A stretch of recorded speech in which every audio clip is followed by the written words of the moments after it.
Good morning, and we welcome you all for the first session of the day, academic session.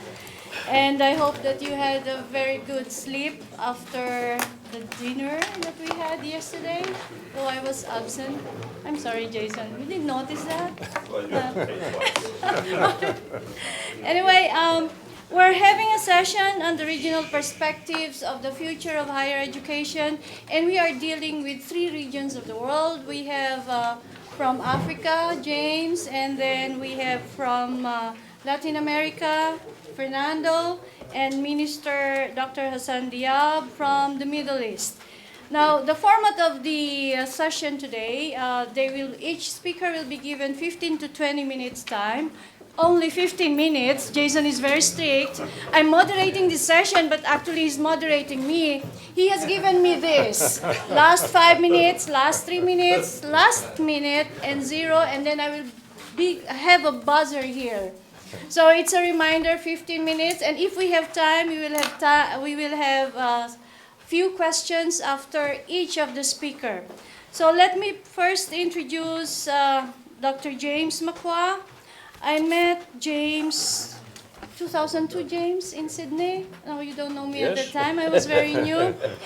James was the previous Secretary General of IAUP, 2002-2005, under Ingrid Moses.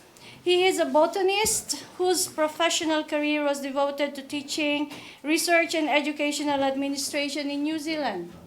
He served as a Vice Chancellor and President of Massey University in New Zealand. By the way, he's from North Ireland. He's not from New Zealand, though. And then he moved as the Vice Chancellor and President of the University of Adelaide in Australia. And presently, he is the Vice Chancellor of the newly created University of Rwanda. That's James. And then we have Fernando Leon de Garcia has served as the president of CETIS University since 2010.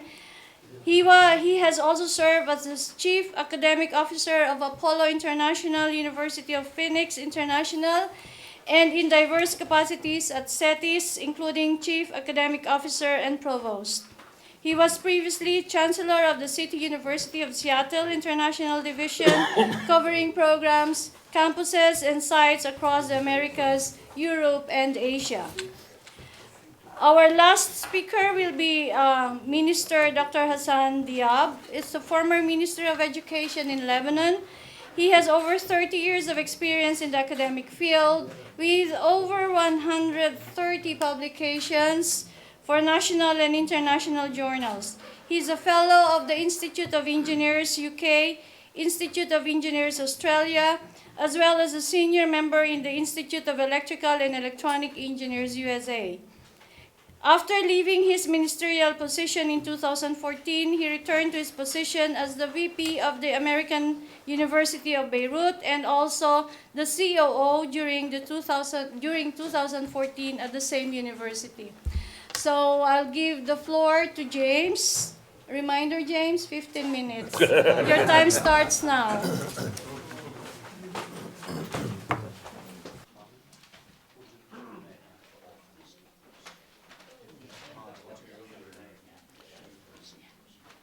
Thank you very much, and good morning, ladies and gentlemen. I think you can cancel the tea break at this point. Can I begin by congratulating IAUP on achieving its 50 years and on acknowledging the work that has gone into organizing this conference here today and indeed yesterday. I'm glad they've got a microphone here. 2 days ago I had no voice, you see, and we were talking about the value of research earlier, and I have to say research in the pharmaceutical industry has obviously made great progress because I've got a voice this morning, at least for a little while. You could have been spared having to listen to me otherwise. I want to tell you a little bit about my experience in Africa. I've only been there 2 years. There are people in this audience who could probably tell you a lot more about higher education in Africa than I could. But as someone who's come in from the outside, I can make some observations. The university I'm running, University of Rwanda, was founded in October 2013. It's the only public university in Rwanda, and it was created as a result of a review by the government which determined that they should bring together all 7 institutions in Rwanda that awarded degrees, public institutions. So I was asked if I would go to Rwanda and bring that together into a new university. They subsequently added 5 more institutions. So we have 12 institutions that we're now bringing together, some 30,000 students, and we have a further 16 institutions that are affiliated to the University of Rwanda, with the prospect of some more being added to that in the near future. The idea was that they should have a university of substance, one that could make a mark on the African continent and indeed beyond. One that could educate the next generation of leaders for Rwanda, one that could undertake the research that would drive the economy and the social development of the country. All of these things we've been charged with, and the government of Rwanda, and particularly the president of Rwanda, are extremely serious in requiring us to achieve these outcomes. Now, not very long ago, we had an art exhibition that passed through Kigali in Rwanda, and it was called Africa, a Great Country. And it was rather tongue-in-cheek, because the concept behind this particular exhibition was to show the diversity of Africa. But I think often we forget just how diverse Africa is. And if I can press the right button here.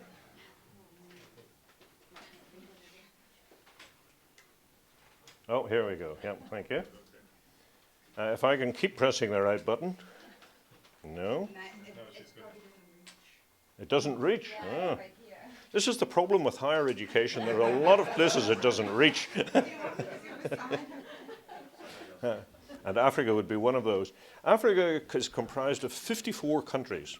It's very easy for us to forget just how many countries there are in Africa. Thank you. 1.1 billion of a population. The number of languages spoken, I asked somebody in my office if they could work out for me how many languages are spoken in Africa. And after they did a bit of research, they came back and said it's not that easy to tell. But it's somewhere between, go back one. It's somewhere between 1,250 and 2,100 different languages. And there are some 2,000 universities spread across the continent. So which language are you going to teach in? It's something of a challenge, and in our particular case, we look at it and we say, well, it could be English, French, Arabic, Swahili, Portuguese, and Afrikaans. They seem to be the ones that have a sort of a general traction across the continent. Rwanda, of course, was a German colony back in the 1800s, up until the First World War. Then it became a Belgian colony. And French became the official language, although, of course, all the locals spoke Kinyarwanda. It's an unusual country, Rwanda, in that it is defined by its language. Everybody in Rwanda speaks Kinyarwanda, and everybody who speaks Kinyarwanda was at one time or another part of the country of Rwanda. Parts of that now, of course, are in the Democratic Republic of Congo, Burundi, and southern Uganda, but the country is essentially defined by its language. And French was the language up until 2009. And the government were a bit unhappy with the French for a variety of political reasons. And the president decided that he would rather realign with the East African community. So he announced that the official language would change from French, this I think was April, it would change from French to English in September. That is to say, every school, college, university in the country would switch its language of instruction at 4 months' notice to English. And so we all teach in English now. It's also a known fact that if you look at school teachers, 54% of the school teachers have only a rudimentary knowledge of English. So that's quite a challenge for education. Now, the purpose of doing this was to align with the East African community, these countries that I've listed here, with South Sudan probably about to join. Now, there is one country that's slightly unusual here, and that's Burundi, of course, which still has French as its official language. Although today, given the upheavals that are happening in Burundi, it's difficult to know exactly what is going on there. So this is the sort of story for Rwanda. Kinyarwanda through to French after 1918, through to English after 2008, 2009. Thank you. Now, the issues that they're trying to deal with in Rwanda are issues that arise out of decolonization. They arise out of development for the economy and for the social structures. and for democracy, the form of democracy that works in Africa. And when I look around this room, I'm sure pretty much everybody in this room would say their country is democratic. But the forms of democracy you have actually vary. And I'm always amazed that whenever you look at some countries and the form of democracy they have, there's a great tendency to say, that's not democracy because it doesn't look like what I'm accustomed to. And if it's not what I'm accustomed to here in England or in Australia or New Zealand or wherever, it's not democracy. But there are forms of democracy that suit particular regimes in particular countries. And I do have to say that Rwanda has a form which works remarkably well for it. It is one of the most stable countries in Africa, possibly the most stable in Africa, with good, solid economic development. The factors that they're trying to take account of are growth of population. Would you like to try guessing what the median age is in Rwanda? Before you guess too long, it's 18.6. 18.6. So half the population is younger than that. Half the population is under 19. The population will double in the next, 10 or 15 years. We've got 12 million people already. Can you imagine what that is going to do? 74% of the workforce currently work in agriculture. It's essentially peasant agriculture. As agriculture modernizes, mechanizes, they will flow out of agriculture, so there'll be fewer people involved in agriculture at the same time the population is growing. The university is being looked at as the solution to this problem. We are supposed to be able to tell the government how they can address these issues. It's a challenge to us. We are supposed to be producing graduates who don't just go out there and get jobs. It's not a case of we will give you a university education, you'll go out and get a good job. We will give you a university education, you will go out there and create a job. You'll create a business, you will employ other people. And that's the challenge to the graduates that we're producing. So they don't just have to be technically proficient, they have to be entrepreneurial, they have to think about the sort of things that they might do in the future. So we have the issue of labor needs in the future. We have the issue of gender equity. Again, most of you, one of the facts you probably know about Rwanda is that 63% of its parliamentarians are women. Not too many governments around the world could say that. But still you find that in many businesses, women are underrepresented. At my own university, I'm running a program called Where are the 10,000 Students? And these are the 10,000 female students. We have 30,000 students, 20,000 male, 10,000 female. I want to know where the 10,000 missing female students are. And this is something to do with social expectations and families, etc., who goes to university. And staff qualifications, big issue. 18% of our staff, and I think this is true in many universities across Africa with PhDs, 18%. We want that to be above 50%. It means training 1,500 PhDs between now and 2025. And we haven't got the money to do it. So that's a challenge for us. And of course, your relationship with the state. Are you autonomous or are you under the thumb of the Minister of Education? In our case, just a few weeks ago, after a long debate, we got agreement from the government, Cabinet agreed to give the University of Rwanda, the only public university in the country, full autonomy. It probably makes us more autonomous than any other university in Africa. Other factors, I've mentioned institutional autonomy, linkages with society and industry, quality. Quality is a real challenge. The whole way in which teaching takes place, the way in which it's expected to take place, the study facilities for students, it's a model that isn't a model for the future, it's a model somewhere from the past. And we have to modernize that whole approach to the way in which we do our teaching. Resources, of course, are always a problem, and the question of private and public universities. I keep saying Rwanda, University of Rwanda, the only public university in the country. There are, however, 27 private ones, ranging from one that's got 43 students upwards. Now, just a few weeks back in March, we had the first African Higher Education Summit in Dakar, and I thought I would share with you their conclusions, because I think it probably puts in perspective the issues we have in Africa. First of all, that they concluded that we needed to create centres or hubs of excellence, and they reckoned we needed 2,000 of these across the African continent. If you can get those hubs running, you then get cooperation going on, you get spillover, you get research, you get sharing of resources of experience. We need to build research, we need to ensure that our graduates are relevant, we need to develop regional and continental bodies, and that is happening. We're part of the East African community. There's an inter-university council for East Africa of which we are a part.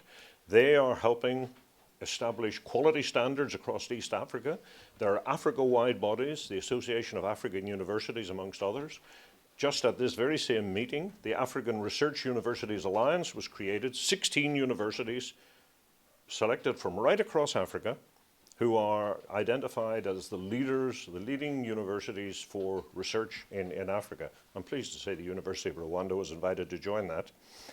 And increase investment. We need to make sure that investment is increased. And what is happening in a lot of countries in Africa, and this is why it's so hard to generalize, some are investing more, universities are developing and growing. Some, their economies get a little bit wobbly, they invest less, the universities start to fall apart again. So you get a bit of progress, a bit of going backwards, a bit of progress. Overall, it's movement forwards, I think. Now, I've put these two on a separate page because I think these are particularly important. There is a tendency to say universities aren't as relevant for nation building as they used to be. Let me tell you, in Rwanda and in many countries in Africa, they are. They are very solidly to do with building the nation and what I've called here democratic citizenship. On the last Saturday of every month, in the morning, Rwanda comes to a standstill. It's what they call Umuganda. And every community, all the people in it go out and work and tidy up their community. All the students on our campuses go out, tidy up the campuses, do community work on their campus. Last Saturday morning of every month. All of our students do community service. It used to be, you sent them off to join the army for a year. Now what they have to do is, they are, and we have committed to this as a university, they are required to engage in community service to help build structures in schools, to help do anything that helps to build the community. The Torero, that one's called. These are seen as local solutions to issues. And the solutions that you're going to see adopted across Africa may be ones that you're entirely unfamiliar with. And they may be ones where you say, why are they doing that? But these sort of initiatives are building a tremendously strong community within the country and within the institutions in the country, and are enormously valuable. And I do have to say, it's been one of the most startling things that I've seen in my time in Rwanda. Now, I'm being waved at here to be told that I've only got another 10 minutes.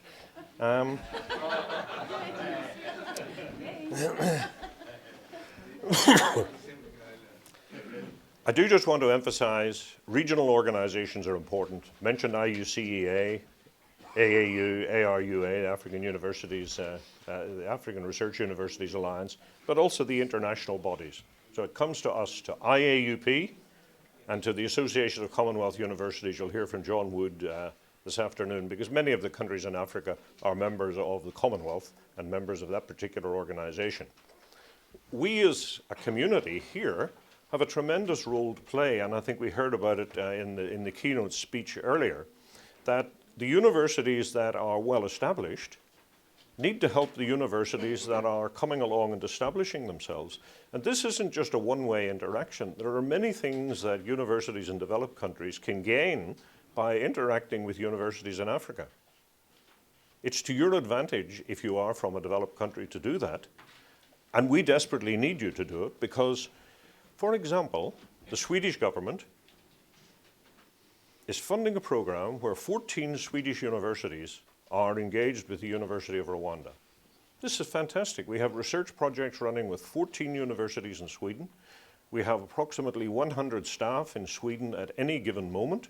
Sometimes it's more than that, but never really less than about 100.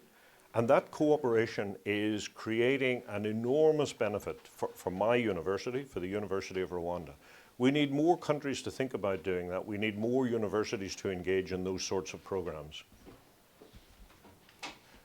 We need your assistance. We need it in terms of developing PhD programs, and these developing PhD programs which are relevant to Africa, relevant to the countries where the students are coming from, not where they go and address some issues that are relevant to, I don't know, to where we're sitting here in the south of England, and then go back to Rwanda and think, what was that all about? They actually need to be working on issues that are relevant to their own country. And I should say, in Rwanda, when you send students overseas to do PhDs or they're engaged overseas, they always come back. Not the case in every country, but it is in Rwanda. And we need cooperation to build research. We have centres of excellence being established in our university. They're being established all over Africa by the various agencies that are funding this in Africa. And those are becoming interactive, not just within Africa, but with outside and across the world. And that sort of cooperation is what is going to build research, whether it's the economic development of the Great Lakes region in the middle of Africa, whether it's supply chain management for medical research, whether it's biomedical research, some of the issues such as disease outbreaks, we need to have proper systems to be able to deal with those. There's a lot of research needed, a lot of things we can learn by working together. So I suggest that it is to both our advantages to do that. Thank you very much.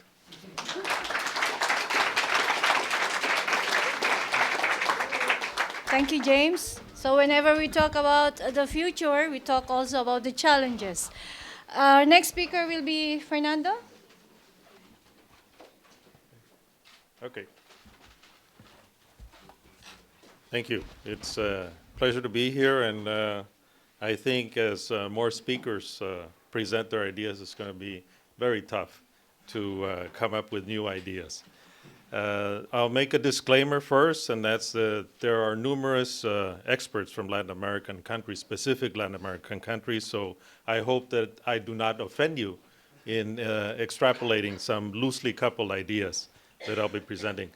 I'll be trying to share with you some background and context, issues and trends, talk a little bit about internationalization within Latin America, and then try to make a daring leap to the future. I think it's important to also talk about the fact that in Latin America, it's a mosaic, where although we generally think that it's Spanish-speaking, Eda would, of course, remind us, hey, Brazil is there, so it's a large country. So you have Spanish, Portuguese, and it spans from Mexico to Cono Sur, that includes Chile, Argentina, and then from east to west, you see Brazil, but also Colombia and Peru, among others. At the same time, you also see a diversity in terms of the mix of institutions relative to denomination. You have some countries where there are many publicly dominated student enrollment, others where it's private. So you have a mixture of this.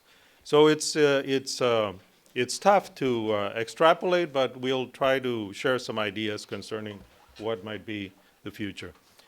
I think that as we reflect, in particular in Latin America, we do need urgently a response that is, in some ways, although you might be critical of this, of what the European Union has done through Erasmus, or what some other countries, such as in Asia, have done. China, for example. It might have a lot of criticism, but it has been able to move forward using higher education as a strategic investment and as a vehicle for economic and social development.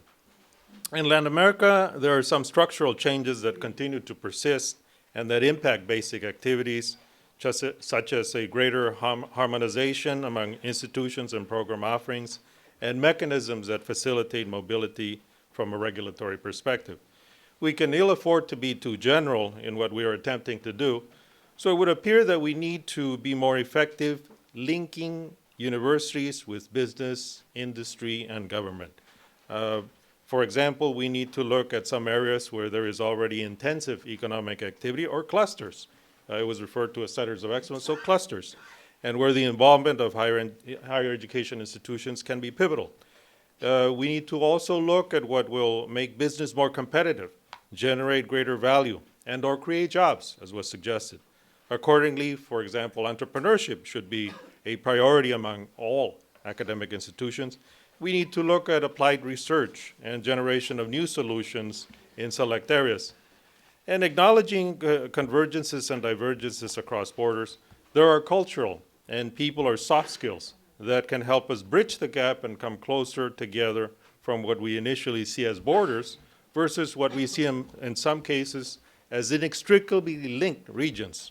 For example, in our corner of the world, there is something that is called the Cali-Baja region. The dynamics are so inextricably linked that California and Baja California, you see people, goods, services go back and forth despite the border. At an institutional level, and especially in countries such as Mexico, as manifested in the recent annual assembly of the Mexican Federation of Private Universities that was held in Tijuana, there is a challenge and an opportunity for presidents to play a more pivotal role, integrating values, ethics, and internationalization that lead towards greater employability and incorporating these as part of the vision and plan of institutions. Also important is setting the tone for innovation and change, enabling others, involving the faculty in a relevant and engaged manner, developing capacity, including a greater degree of professionalization of university leaders, in particular in Latin America, and above all, and more importantly, providing continuity. Now let me reflect on issues and trends. I think there were one or two past that. Issues and trends. Next one. There we go. Yeah, there we go. So 2 points of reference as we talk about issues and trends. And mind you, it's a different context, but just so that you can see that there's a certain overlap. American Council on Education talks about the most important issues and trends to be sensitive about in terms of higher education: access, affordability, quality, accreditation, rankings, student learning, employability, globalization, technology, and the business model. While there hasn't been a formal event that has discussed the issues and trends in Latin America, I think the thing that, or event that comes closest to this would be the summit in Rio in July of 2014, that some of you were there. There were about 1,200 higher education leaders, mostly from Latin America, but also representative from the rest of the world. And there was an agenda that was arrived at, which I share with you, and that I think are some of the things that we're going to need to work on in Latin America as we talk about the foreseeable future. One is the consolidation of the Ibero-American higher education and knowledge. The higher education space that is discussed, not yet there in the European Union, but there is also important in Latin America because of all of the differences and divergences that you have. So we need to build a common space. Second is greater social and environmental responsibilities of universities. Third is improving the quality of information on universities. We have many, but most of the people don't know what we offer. We need to develop a culture of evidence. We need to address student expectations. We need the continuing development and improvement of the professoriate. Just like in Africa, we need more doctorally qualified professoriate. Quality teaching and learning responsive to social needs, including accreditation and quality assurance, improving research, technology, and knowledge transfer, innovation, broadening internationalization and mobility initiatives, better usage of digital technologies, online, e-learning, MOOCs, and new models and formats, as was referred to in terms of governance, organization, and financing. Now, what we have going for us, at least we think so until further notice, is that Universidad Santander Universidades, this is not a commercial, they have, over the past 4 years prior to this, invested over 350 million euros. The pledge for this next 4-year period is 750 million euros. So whatever the institutions can invest, whatever the governments can invest, there is an entity that I think will help move the agenda forward. I'd like to move on now to internationalization and just mention a few concepts here. Universities can harness the opportunities afforded by globalization by taking it to the highest level, changing the mindset and moving internationalization from the periphery to mainstream, making international a presidential priority and an integral part of an institution's strategic planning, identifying and assigning resources, and searching for and deploying what I would call the evangelizers of internationalization.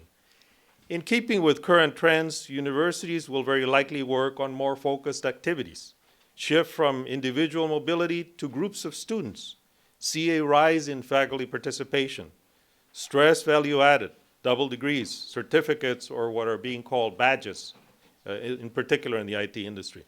Explore short-term sessions and applied experiences, more internships, more service learning. Integrate internationalization into the curriculum and or work on internationalization at home strategies. Use of hybrid and online courses or what you might call e-mobility, and even develop joint projects with business and industry. Strategic partnerships and alliances will play a pivotal role in the deployment of internationalization within and across institutions. As one looks at this challenge across borders and regions, this will require, among others, understanding organizational culture and connecting the right people, going beyond the traditional institutional reciprocity based on mobility on the same program to one where the focus is instead on finding the right convergences or relevant areas of complementarity. Getting past the bartering approach, I send one, you send one, or internationalization as foreign fee-paying students, and working on and achieving financial and operational sustainability. I think that there's progress in this arena in Latin America. Just to mention two initiatives, Science Without Borders or Ciencias Sin Fronteras in Brazil, it's moving forward, a lot of progress. And then also the 100 Strong for the Americas. So there are at least three versions. One is US with the rest of the Americas. The other is Ciencias Sin Fronteras, which is US, Brazil. And then the other one is 100,000 Strong, US and Mexico. So this is helping to rattle the boat and get people moving, and I think we're achieving some progress. Moving to the last section, which is what will happen in the next 50 years? Hans de Wit, which many of you know, has pointed out that for Latin America, higher education to move forward will require a more interregional cooperation and exchange as a strong basis for this to move forward. Jamil Salmi, on the other hand, has also suggested that countries will have to move away from a division and differential treatment of public and private universities to a position of coexistence of both, where all that matters is whether quality education is being achieved, not whether you're private or you're public. Do you have quality?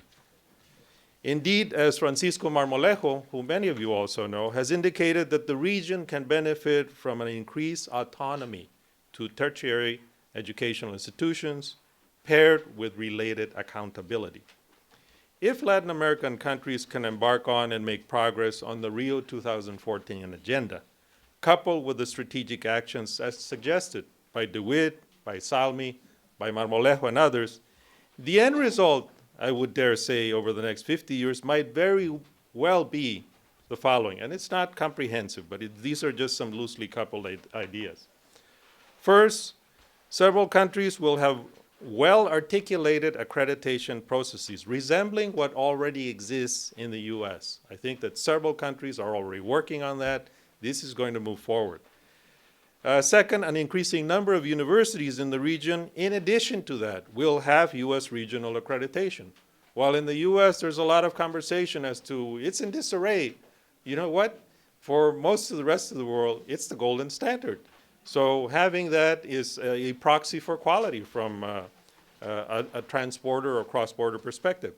Availability of quality higher education from Latin American countries and across the region will have expanded, either standalone or through partnerships with institutions from developed countries. The percentage of college-going age population attending higher education institutions will be closer to the OECD average. It's a big gap, but I think we can get there. More Latin American universities will begin to appear in the global rankings. If we have half a dozen, that's a lot. So I think that as the whole system improves, we will be able to achieve that. Overall mobility of students will have a dramatic rise, both from Latin America to the rest of the world, as well as within Latin America and the Ibero-American higher education zone. And universities in Latin America will be developing more globally competitive graduates and a better prepared and more active citizenry, which in the end is, I think, what matters. Too good to be true. With the right policies, strategies, and leadership, I believe it is possible.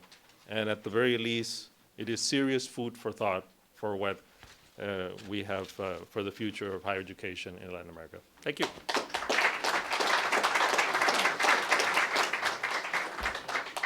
Thank you, Fernando. Our last speaker for the day, we have Dr. Hassan. Thank you, Carmen. I knew there were hitches in PowerPoint, so I prepared to present my speech myself. So, ladies and gentlemen, it is a great privilege to be here among such a distinguished group of professionals and top academicians. It is also a pleasure to be back in the UK, where I spent over 9 years completing my O-levels and A-levels up to my PhD. This conference includes over 120 participants from over 25 countries that embody a wealth of experience and know-how, not to mention the multicultural mosaic this group represents. I cannot imagine what education might look like in 2065, the title of our conference, nor easily perceive where we might reach even a decade from now. However, there is no doubt in my mind that the way we do business in higher education today will be completely transformed over the coming years, let alone the coming decades, in such an exponential manner that can only be today in the realm of fiction. For example, I expect that inexpensive, high-performance computing systems will allow virtual reality systems to become more abundant, which will lead to virtual classrooms, virtual instruction, that will allow more easily the design of student-centered systems, which will in turn allow to provide two things: customized instruction delivery and customized exams and evaluation tools, and the second, an exponential growth in higher education students. First, I'd like to mention that before assuming the position of Minister of Education and Higher Education in Lebanon during 2011-2014, I went through all the phases of academia, which includes professor, chairperson, dean, vice president, and president. I guess the cycle might be repeating itself anti-clockwise as I am back as vice president at the American University of Beirut. AUB is a private, independent, non-profit, co-education, and non-sectarian institution of higher learning, and will be celebrating the 150th anniversary in a few months. AUB is accredited by the Middle States Commission of Higher Education in New York and is based on the American liberal arts model of higher education, and its motto is that they may have life and have it more abundantly. According to the QS ranking system, AUB ranks 249 in the world, and some of its programs 100 in the world. I come from Lebanon, a land that has been embedded in history for thousands of years, and that includes the oldest city in the world. A country that has given the world its first alphabet. A country that now has 50 higher education institutions and had the first law school in the world in Beirut. A country that discovered during Phoenician times America way before Columbus did. A country that has been the land of many prophets. A country where Jesus made his first miracle, turning water into wine in Qana near Sidon, south of Lebanon. Although the Middle East region is rich in natural resources, minerals, oil, and gas, our true wealth is our youth. This is why the best contribution any country can make to our region is in the provision of non-profit, high-quality universities. As Aristotle mentioned, the roots of education are bitter, but the fruit is sweet.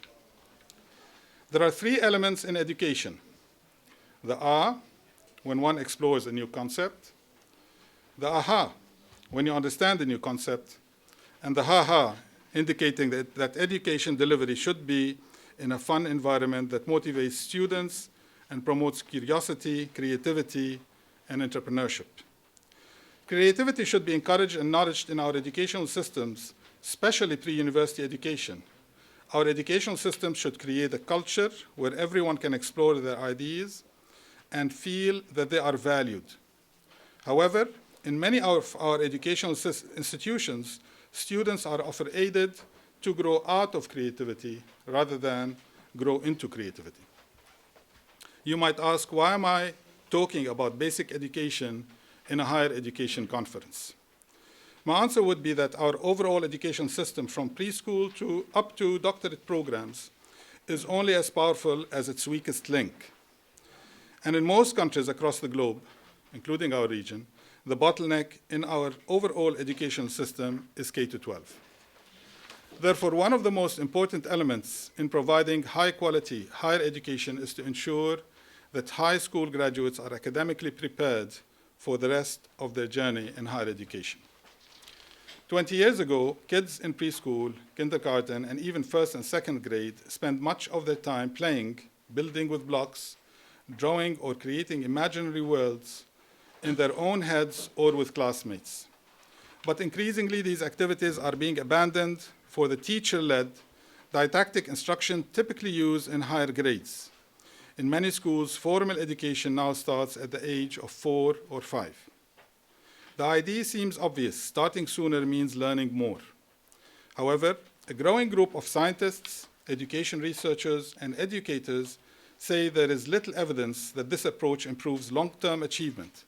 In fact, it may have the opposite effect, potentially slowing emotional and cognitive development, causing unnecessary stress, and perhaps even reducing kids' desire to learn. Many experts interpret this trend as a profound misunderstanding of how children learn. As the skeptics of teacher-led early learning see it, that kind of education will fail to produce people who can discover and innovate, and will merely produce people who are likely to be passive consumers of information, followers rather than inventors. That leads to the question, what kind of citizen do we want for the 21st century? Several countries, including Finland and Estonia, don't start compulsory education at 11. In a recent comparison of national educational levels, the Program for International Student Assessment, both countries ranked significantly higher than the United States on math, science, and reading. Over the past 20 years, scientists have come to understand much more about how children learn. Most children younger than 7 or 8 are better suited for active exploration than didactic explanation. The problem with overstructuring is that it discourages exploration. As far as the Middle East is concerned, K-12 represents the bottleneck in the overall educational system, which is clearly manifested in the fact that over 80% of high school graduates in the Middle Eastern countries are admitted to a pre-freshman foundation program where students can spend up to 2 years addressing their subject matter weaknesses, including math, science, IT, languages, and so on. Our educational systems should promote cutting-edge concepts of quality in higher education, as well as put in practice relevant quality assurance mechanisms and processes. The only way to ensure that this is in place is through the provision of institutional accreditation from well-established accrediting bodies across the world.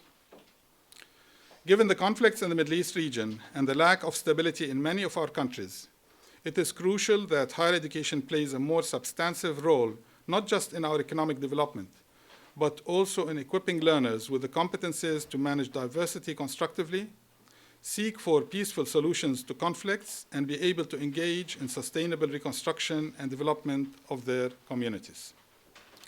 We need to take into account different trends in knowledge, technology, economy, mobility, and so on, that will surely influence the shape of higher education institutions in the world, including in our region. As you know, some claim that, given the possibilities of new technologies, traditional higher education institutions will steadily disappear, which implies also that traditional governance models may disappear. I expect they will not disappear, but will have to cope with new challenges, such as the expansion of distance education, e-learning, MOOCs, and potentially other new ways of pursuing higher education programs that are different from the traditionally brick-and-mortar defined ways of delivery. Such trends will have nevertheless implications for governance and information sharing that we need to tackle collaboratively. The Middle East region is witnessing major challenges in terms of transition to globalization, which in turn has faced sectarian, religious, and ethnic difficulties due to the lack of the culture of coexistence and dialogue. As such, it is important to be able to navigate through these recurrent regional political tsunamis. People of the Middle East region want a better life and strive to improve the lives of their children, and this is their right. No doubt, good education plays a pivotal role in achieving this objective. Needless to say, our educational systems should graduate students with 21st century skills in line with market needs. Our ultimate and sustainable wealth in the Middle East region or any other region, as I said, is not oil, it's not gas, it's not in natural resources, although all of these represent economic multipliers. Our true wealth is our youth that represent the future. The solution for most of the problems facing our religion lies in education. Education is not only basic and higher education, but also vocational and technical education, as well as lifelong and continuing education. Our education systems should produce global citizens who can adapt to the dynamically changing world by promoting, among other things, interreligious and intercultural respect and dialogue. Graduates must acquire 21st century skills and exhibit depth and breadth in knowledge. Unfortunately, less than 5% of the over 1,000 universities in the MENA region may be achieving those goals. During my tenure as Minister of Education and Higher Education in Lebanon for almost 3 years, the ministry accomplished many achievements in the form of hundreds of ministerial decisions, decrees, and laws.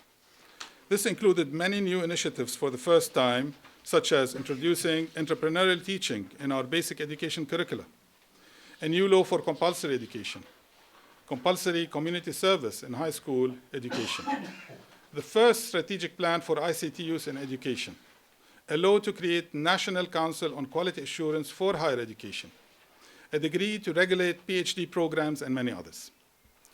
I will mention only one achievement assessed by the World Economic Forum, which ranked 144 countries in various sectors based on many established KPIs. Lebanon received in 2014 the following excellent ranking in higher education.